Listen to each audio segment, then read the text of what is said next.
Assessment naman sa epekto pa rin ng Bagyong Juan sa Bicol Region. Ating pag-uusapan kasama si Office of Civil Defense Region 5 Director or Regional Director Claudio Yucot. Director Yucot, magandang tanghali po. Yes po, magandang tanghali po sa inyong lahat at saka sa lahat po ng nanonood. Sir, kamusta po ang sitwasyon sa inyo? Kanina po may mga kausap po kaming mga opisyal ng gobyerno po na nakapunta po sa Catanduanes at may assessment po sa Camarines Sur. Kamusta na po kayo riyan at ano po yung talagang immediate need ng Bicol Region? Yes po, kami po ngayon ay nag-start na ng early recovery. Yun pong water system ng Catanduanes, yung will take 15 to 20 days na may restore. Yun pong elektrisidad po dito sa ibang probinsya ng Kabikulan, ang Camarines Sur, Camarines Norte ay wala pa pong kuryente. Ang ganun din ang Albay, except itong parts ng Legazpi City at parts ng Daraga na meron ng kuryente. Yung Sorsogon din po at saka Masbate, wala din po kuryente. So yun po ang pangunahin naming concern dito, na maibalik sana yung electricity dito sa Kabikulan. Nanghingi na kami ng request sa National Derarim Council na mag-provide sa amin dito ng support ang Department of Energy. Katulad po nung ginawa namin nung Typhoon Opong sa Masbate, na tinulungan po kami ng DOE dito sa pamagitan ng kanilang task force kapatid na ma-restore yung kuryente. Ganon din po ang sana ang mangyari dito sa Bicol ngayon, at mapaaga o mapadali ang pag-restore ng electricity dito. Sa ngayon po, yung aming pinaka-concern ay pangunahing concern ay matulungan ang Catanduanes na magkaroon sila ng water supply. Mamayang hapon po ay sinabi sa akin ng OCD Central Office na may darating na 3 units galing sa Philippine Coast Guard dito sa Catanduanes. At inasahan po namin na darating ito ngayong hapon upang makapag-generate ng tubig sa pamagitan ng kanilang water desalination. 3 units po ito at makatulong dito sa Catanduanes. Ang Catanduanes po ay marami pong bahay na nasira. Sa ngayon po, ang kabuuan po, hindi na po ito Catanduanes. Kasama na po sa lahat. Ang nasira pong bahay ay umabot na po sa 8,716 houses, of which 7,756 are partially damaged at 960 ay totally damaged dito po sa Kabikulan. Ang pinakamarami po dyan ay Catanduanes. So yan po ngayon ang sitwasyon dito.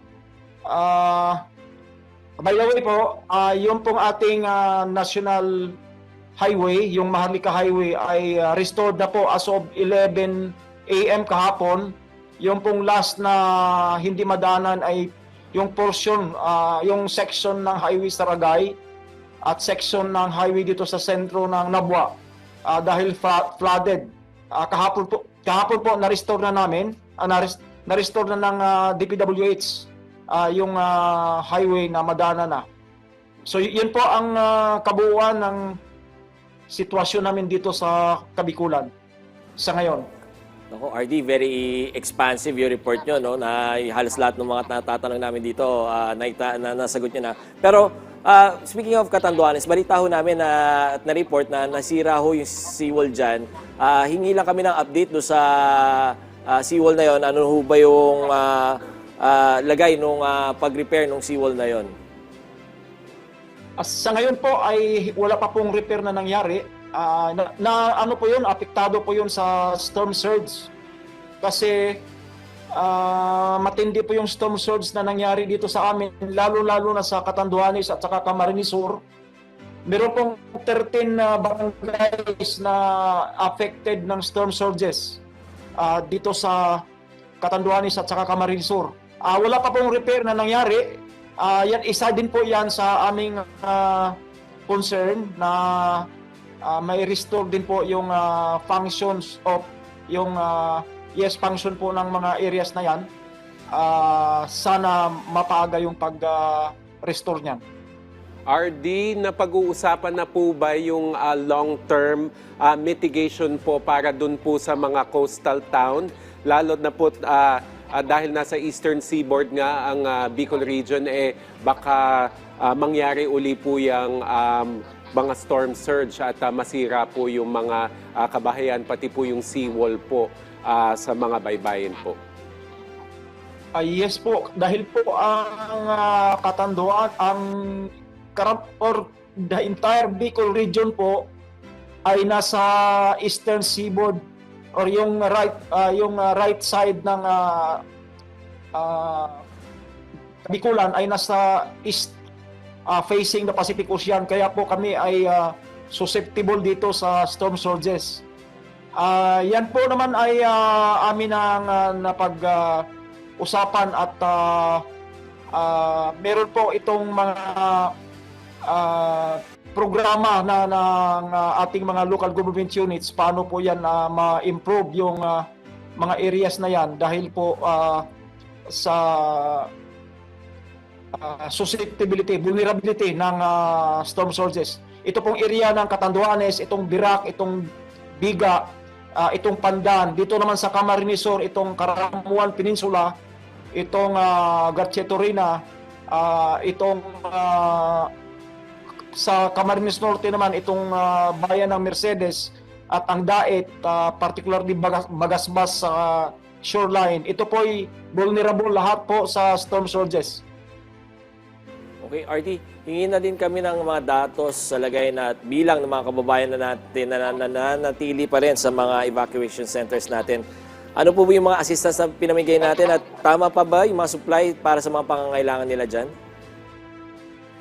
Yes po, kasalukuyan po, nag-decamp na yung ating mga evacuees. Pero noong kasagsagan po, ang peak po ng ating evacuees ay yung pong nasa loob ng evacuation center ay umabot po ng 100,050 families or 361,033 individuals. Ito pong nasa labas ng evacuation center pero binibigyan pa rin ito isineserve pa rin ito ng DSWD ay umabot ng 55,239 families or 184,560 individuals. Ang bilang po ng evacuation centers na occupied ay 6,769. Sumalit sa ngayon po ay wala po kaming data, yung running data namin kung ilan na ang nakapag-decamp. Ngunit karamihan po dyan ay nakapag-decamp na sa buong Kabikulan po yan.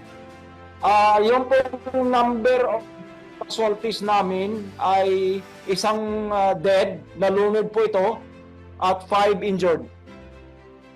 RD, habang umaarangkada na po ang recovery phase, mensahe na lamang po sa ating mga kababayan dyan po sa Bicol Region na umaasa po sa tulong ng gobyerno para po makabangon silang muli.